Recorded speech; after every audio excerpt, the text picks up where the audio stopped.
Hello आप सभी माताओं एवं बहनों का एक बार फिर से स्वागत है आपके अपने चैनल स्टडी ओनली में। तो महिला पर्यवेक्षक भर्ती 2025 के लिए आज की जो क्लास है मिक्स क्वेश्चन सीरीज है।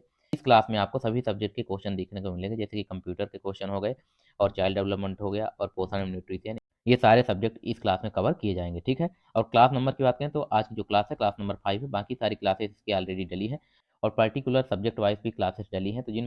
तो जिन माताओं बहनों ने अभी तक एक भी क्लास नहीं देखी, जाकर सारी क्लासेस अटेंड कर सकती हैं, देख सकती हैं।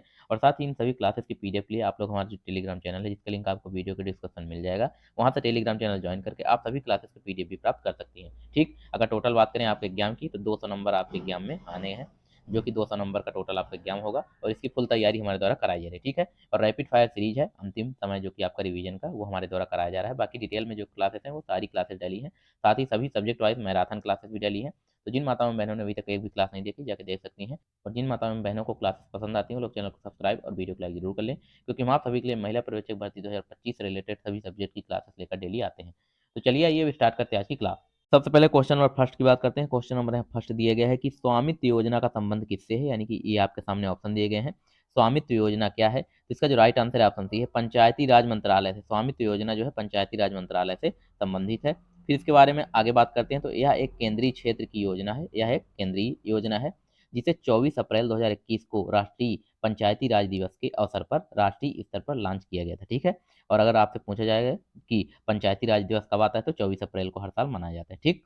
उसके बाद क्वेश्चन नंबर सेकंड की बात करते हैं। क्वेश्चन नंबर यहाँ सेकंड दिया गया है कि निम्नलिखित में से कौन राष्ट्रीय पोषण मिशन का उद्देश्य नहीं है। ये आपके सामने नीचे ऑप्शन दिए गए हैं, तो इनमें से 3 ऑप्शन सही है, एक आंसर जो है वह राष्ट्रीय पोषण मिशन के अंतर्गत नहीं है। तो यही ऑप्शन ऑप्शन आपको चुनना है। तो इसका जो राइट आंसर है ऑप्शन सी होगा, बाजरा, मोटे अनाज और भूरे चावल की खपत को बढ़ावा देना। यह राष्ट्रीय जो पोषण मिशन है इसका कारण नहीं है। बाकी गर्भवती महिलाओं और को स्तनपान कराने वाली माताओं के बीच कुपोषण से संबंधित जागरूकता पैदा करना, यह इसका लक्ष्य है। ऑप्शन बी की बात करें, छोटे बच्चों, किशोर लड़कियों और महिलाओं में एनीमिया की घटनाओं को कम करना। और ऑप्शन डी, मुर्गी के अंडे की खपत को बढ़ावा देना। यह तीनों लक्ष्य के अंतर्गत शामिल है, ठीक है। राष्ट्रीय पोषण मिशन के अंतर्गत ये तीनों लक्ष्य शामिल है। सिर्फ जो ऑप्शन सी है यह इसके लिए सुटेबल नहीं है, बाकी तीनों ऑप्शन इसके लिए राइट है, ठीक। बात कर लेते हैं, तो राष्ट्रीय पोषण जो मिशन है यह 2018 में शुरू किया गया। यह बच्चों, गर्भवती महिलाओं और स्तनपान कराने वाली माताओं के लिए पोषण संबंधी परिणामों में सुधार करने के लिए भारत सरकार का एक प्रमुख कार्यक्रम है, ठीक।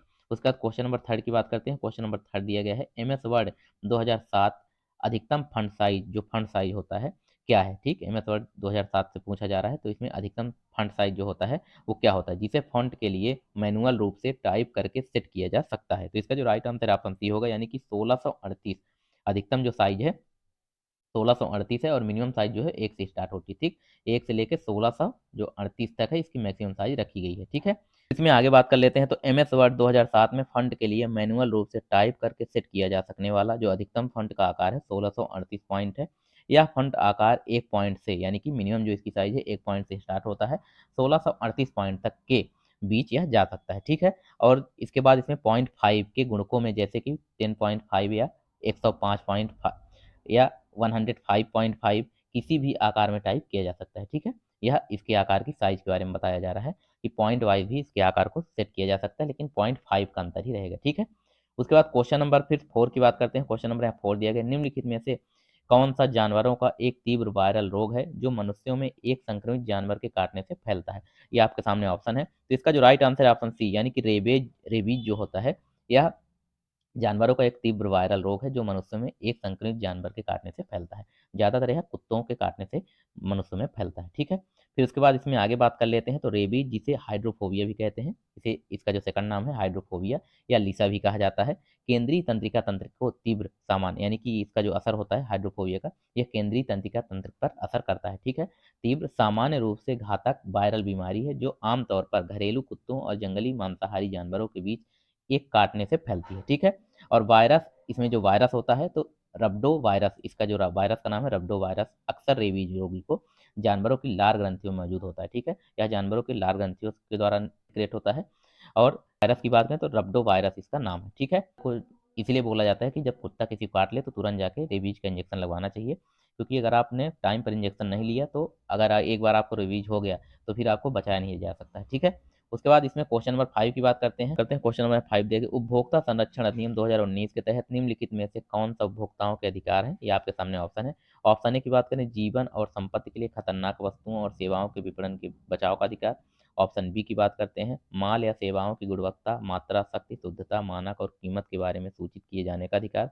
ऑप्शन सी है प्रतिस्पर्धा कीमतों पर विभिन्न प्रकार की वस्तुओं या सेवाओं तक पहुंच सुनिश्चित करने का अधिकार। ऑप्शन डी की बात करें तो अनुचित या प्रतिबंधात्मक व्यापार प्रशिक्षुओं के खिलाफ निवारण की मांग करने का अधिकार। तो इसका जो राइट आंसर है ऑप्शन फोर हो गया, यानी कि चारों, एक दो तीन चार, चारों ऑप्शन इसके सही होंगे। ठीक है, फिर क्वेश्चन नंबर 6 की बात करते हैं। क्वेश्चन नंबर 6 दिया है लोकल एरिया नेटवर्क जो होता है, लोकल एरिया नेटवर्क के लिए एक टोपोलॉजी जिसमें सभी नोड एक हब या स्विच जैसे सेंट्रल कनेक्शन पॉइंट से अलग अलग जुड़े होते हैं क्या कहलाते हैं। तो इसका जो राइट आंसर है ऑप्शन ए है स्टार टोपोलॉजी। इसे क्या कहते हैं, स्टार टोपोलॉजी। ठीक है, आगे बात कर लेते हैं।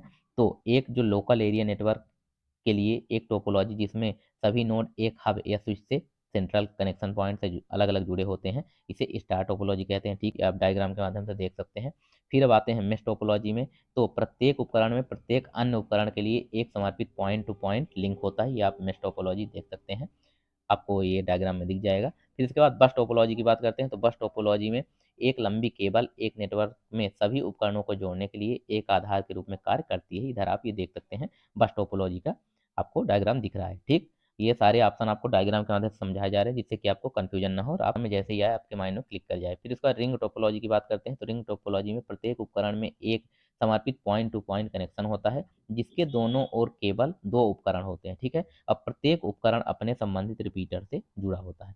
फिर उसके बाद हम क्वेश्चन नंबर 7 की बात करते हैं। क्वेश्चन नंबर है 7 दिए कंप्यूटर के लिए आईसी चिप्स आमतौर पर किससे बनी होती हैं।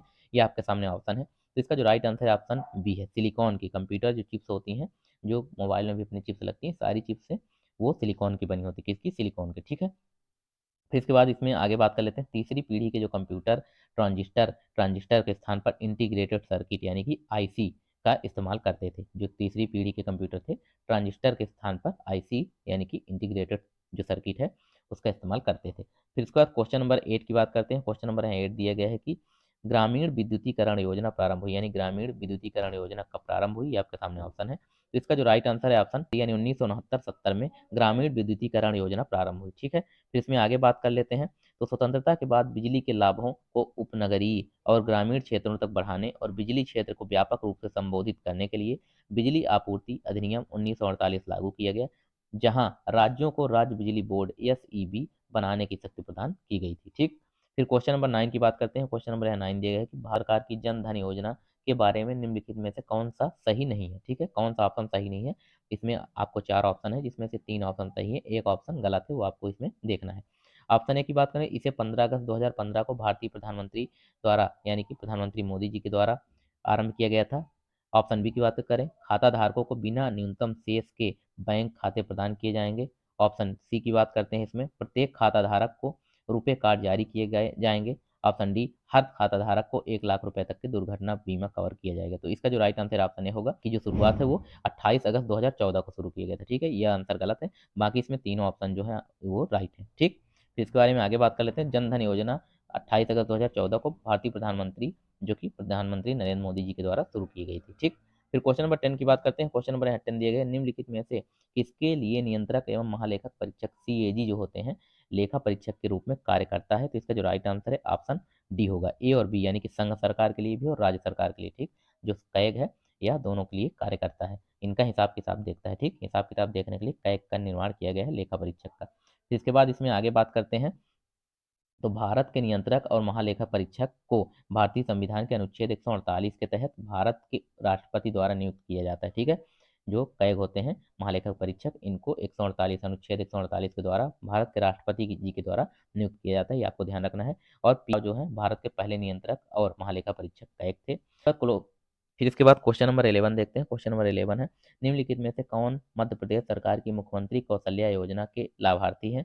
ये आपके सामने ऑप्शन दिए गए हैं। ऑप्शन ए की बात करें ग्रामीण युवा, ऑप्शन बी स्कूली बच्चे, ऑप्शन सी दिया गया है किसान, ऑप्शन डी महिलाएं। तो इसका जो राइट आंसर ऑप्शन डी होगा, यानी कि महिलाएं। मुख्यमंत्री कौशल्या योजना प्रमुख रूप से महिलाओं के लिए है। तो इसमें आगे बात कर लेते हैं प्रमुख जो योजनाएं हैं और उद्देश्य के बारे में। तो योजनाएं इधर आपको एक साइड दिख जाएगा और प्रारंभिक तिथि है और उद्देश्य क्या है।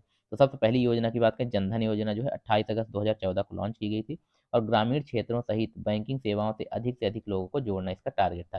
फिर अगली जो योजना है कौशल भारत मिशन है, 28 अगस्त 2014 को यह भी स्टार्ट हुई। हर क्षेत्र में युवाओं को कौशल विकास बढ़ावा देना इसका टारगेट था। फिर अगली जो योजना है मेक इन इंडिया जो है 28 सितंबर 2014 को यह भी स्टार्ट हुई। देश में विनिर्माण क्षेत्र को बढ़ावा देना और प्रोत्साहित करना इसका टारगेट था। फिर अगली योजना की बात करें तो स्वच्छ भारत मिशन, जो कि 2 अक्टूबर 2014 को लॉन्च की गई। 2 अक्टूबर 2019 तक भारत को एक साफ और स्वच्छ देश बनाने का टारगेट है। फिर अगली योजना के बाद बेटी बचाओ बेटी पढ़ाओ 22 जनवरी 2015 को लॉन्च की गई और शिक्षा के माध्यम से लड़कियों को सामाजिक और आर्थिक रूप से आत्मनिर्भर बनाना इसका लक्ष्य था। उसके बाद अगली योजना उजाला योजना है, जो कि 1 मई 2015 को लॉन्च की गई। बिजली की खपत को कम करने के लिए कम कीमत पर एलईडी बल्बों का वितरण करना इसका लक्ष्य रखा गया था। ठीक है। फिर हम क्वेश्चन नंबर 12 की बात करते हैं। क्वेश्चन नंबर 12 दिया गया है कि निम्नलिखित में से कौन सा भाग आंखों को एक विशिष्ट रंग प्रदान करने के लिए उत्तरदायी है। जैसे आप लोग आंखें देखते होंगे, किसी की आंखें जो है लेंस जो आपको दिखता है ब्लैक है, किसी का भूरा ब्राउन कलर है, किसी किसी का ब्लू भी रहता है। तो यह किसकी वजह से रंग प्रदान होता है। तो इसका जो राइट आंसर है ऑप्शन ए होगा, यानी कि परिरीतिका, यानी कि परितारिका, जिसे आइरिस बोलते हैं। ठीक है, तो आइरिस की वजह से आंखों का कलर जो है चेंज होता है। फिर क्वेश्चन नंबर 13 की बात करते हैं। क्वेश्चन नंबर 13, जब एक रोगी को एक एक्स्ट्रा ड्यूरल एनेस्थीसिया दिया जा रहा हो तब नर्स को कौन से महत्वपूर्ण संकेत परिवर्तन की गहनता पूर्वक निगरानी करनी चाहिए और सूचना देनी चाहिए। ये आपके सामने ऑप्शन दिए गए हैं। इसका जो राइट आंसर है ऑप्शन सी होगा। ऑप्शन सी की बात करें तो हाइपोक्सीमिया जो होता है यह नर्स को ध्यान रखना चाहिए। ठीक, फिर इसके बारे में आगे बात कर लेते हैं। हाइपोक्सीमिया का महत्व क्या है, तो एपिड्यूरल एपिड्यूरल या ड्यूरल एनेस्थीसिया के संदर्भ में हाइपोक्सीमिया रक्त में ऑक्सीजन का सामान्य स्तर से कम होना एक ऐसी स्थिति है जिसकी तत्काल देखभाल की आवश्यकता होती है। ठीक, क्वेश्चन नंबर 14 की बात करते हैं। क्वेश्चन नंबर यहाँ 14 दिया गया है, निम्नलिखित में से कौन सी कोशिका शुक्राणु के लिए धात्री नर्स कोशिकाओं के रूप में कार्य करती है। ये आपके सामने ऑप्शन दिए गए हैं। तो इसका जो राइट आंसर है ऑप्शन सी होगा, यानी सर्टोली कोशिकाएं। कौन सी कोशिका होती हैं जो धात्री नर्स कोशिकाओं के रूप में कार्य करती हैं, तो सर्टोली कोशिकाएं। ठीक, फिर सर्टोली कोशिकाओं के बारे में थोड़ी सी जानकारी ले लेते हैं। तो सर्टोली कोशिकाएं जिन्हें जिन्हें ये यहाँ ऑप्शन सी होगा कोशिकाएं भी कहा जाता है, ये वृषण की शुक्रजनक नलिकाओं के भीतर पाई जाने वाली विशिष्ट कोशिकाएं होती हैं। ठीक है, फिर इसके बाद क्वेश्चन नंबर 15 की बात करते हैं। क्वेश्चन नंबर 15 दिया गया है कि टेस्टोस्टेरोन एक डैश डैश है, यानी टेस्टोस्टेरोन क्या होता है, टेस्टोस्टेरोन जो है वो क्या होता है। तो इसका जो राइट आंसर है ऑप्शन ए है, स्टीराइड हार्मोन होता है। यह कैसा हार्मोन होता है, तो स्टेराइड हार्मोन होता है, जो कि मेल और फीमेल दोनों में पाया जाता है। ठीक है, टेस्टोस्टेरोन। फिर इसके बारे में आगे बात कर लेते हैं। तो टेस्टोस्टेरोन जो है मुख्य रूप से नरों के वृषण में और मादाओं के अंडाशय तथा दोनों लिंगों की अद्वितीय ग्रंथियों में अल्प मात्रा में उत्पादित होता है। यह नर प्रजनन ऊतकों और द्वितीयक लैंगिक लक्षणों के विकास और रखरखाव की आवश्यक भूमिका निभाता है। ठीक है, फिर क्वेश्चन नंबर 16 की बात करते हैं। क्वेश्चन नंबर 16 दिया गया है, बीमा नियामक और विकास प्राधिकरण IRDA किस प्रकार का निकाय है। इसका जो राइट आंसर है ऑप्शन बी है, संविधानिक, यानी कि संविधिक निकाय है। ठीक है, संवैधानिक निकाय नहीं है, संविधिक निकाय है। बीमा नियामक और विकास प्राधिकरण IRD जो ईडा होता है यह संविधिक निकाय होता है। फिर इसके बारे में आगे बात करते हैं। तो यह भारत में बीमा क्षेत्र के समग्र पर्यवेक्षण और विकास के लिए संसद के एक अधिनियम, यानी कि बीमा नियामक और विकास प्राधिकरण अधिनियम 1999 ईडा अधिनियम 1999 के तहत गठित एक वैधानिक निकाय है, एक वैधानिक निकाय है। ठीक, फिर क्वेश्चन नंबर 17 की बात करते हैं। क्वेश्चन नंबर 17 दिया गया है कि निम्नलिखित में से किस स्थान पर द्वितीय पंचवर्ती योजना के दौरान लोहे और इस्पात का कारखाना शुरू नहीं हुआ था। ठीक है, आपको एक क्वेश्चन ध्यान रखना है, नहीं हुआ था पूछा जाए। इसका जो राइट आंसर है ऑप्शन डी है, बोकारो झारखंड में नहीं हुआ था। बाकी राउरकेला उड़ीसा, भिलाई छत्तीसगढ़ और दुर्गापुर पश्चिम बंगाल, ये तीनों स्टार्ट किए गए थे। बोकारो झारखंड जो है यह द्वितीय जो पंचवर्ती योजना थी उस दौरान लोहे का जो इस्पात का कारखाना है शुरू नहीं किया गया था। ठीक, तो इसके बारे में आगे बात कर लेते हैं। द्वितीय पंचवर्ती योजना के दौरान शुरू होने वाले लौह और इस्पात कारखाने जो थे, भिलाई जो है रूस की मदद से, ठीक, 1959 में, राउरकेला जो है जर्मनी की मदद से 1959 में, दुर्गापुर जो है ब्रिटेन की मदद से 1962 में, और BHEL भोपाल ये भारत के लिए, इसमें किसी भी देश का कोई हस्तक्षेप नहीं है, भारत ने खुद स्टार्ट किया था। बाकी इन तीनों के लिए जो है ये हमने आपको देश भी बता दिए किस किस देश के सहयोग से कौन कौन से कारखाने स्टार्ट किए गए और सन भी। ठीक, फिर क्वेश्चन नंबर 18 की बात करते हैं। क्वेश्चन नंबर 18 दिए गए, अलीगढ़ आंदोलन का आरंभ वर्ष डैश डैश में हुआ, यानी अलीगढ़ जो आंदोलन हुआ था वो किस वर्ष प्रारंभ हुआ। तो इसका जो राइट आंसर ऑप्शन बी, यानी कि 1900 नहीं, ये 1875 होगा। ठीक, 1875 में स्टार्ट हुआ था। कब, 1875 में। ठीक है, फिर इसके बारे में आगे बात कर लेते हैं। तो 1875 में सर सैयद अहमद खान ने अलीगढ़ उत्तर प्रदेश, अब अलीगढ़ मुस्लिम विश्वविद्यालय के नाम से है, Mohammedan Mohammedan Anglo oriental college की स्थापना की थी, ठीक है, जो अलीगढ़ आंदोलन के केंद्र के रूप में कार्य करता था, ठीक। उसके बाद क्वेश्चन नंबर 19 की बात करते हैं। क्वेश्चन नंबर 19 है कमजोर नेतृत्व का एक परिणाम होगा, यानी कमजोर नेतृत्व का परिणाम क्या होगा, तो इसका जो राइट आंसर है ऑप्शन ए है, संगठन में विघटन हो जाएगा, ठीक। अगर नेतृत्व कमजोर रहेगा तो जो संगठन है, फर्म है, उसमें विघटन हो जाएगा। फिर क्वेश्चन नंबर 20 की बात करते हैं। क्वेश्चन नंबर 20 है मार्क्स के अनुसार, जो मार्क्स है के अनुसार निम्नलिखित में से किसे वर्ग संघर्ष के लिए सबसे महत्वपूर्ण तत्व माना जाता है। ये आपके सामने ऑप्शन दिए गए हैं, तो इसका जो राइट आंसर है ऑप्शन,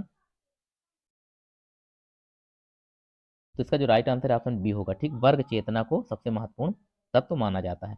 फिर इसके बाद इसमें आगे बात कर लेते हैं। तो मानना था कि समाज में व्यक्ति मुख्य रूप से उत्पादन के साधनों के साथ अपने संबंधों से परिभाषित होते हैं और शासक वर्ग के हितों का स्वाभाविक रूप से श्रमिक वर्ग के हितों का विरोध होता है।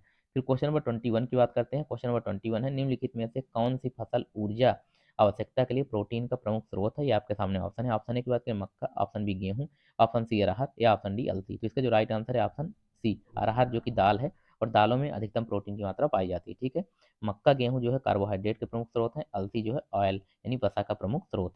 फिर क्वेश्चन नंबर 22 की बात करते हैं। क्वेश्चन नंबर 22 है मध्य प्रदेश के स्वास्थ्य योजना का नाम बताएं जिसका उद्देश्य शिशु स्वास्थ्य का आच्छादन करना है। तो इसका जो राइट आंसर है ऑप्शन ए है डिफाल्टर ट्रैकिंग सिस्टम।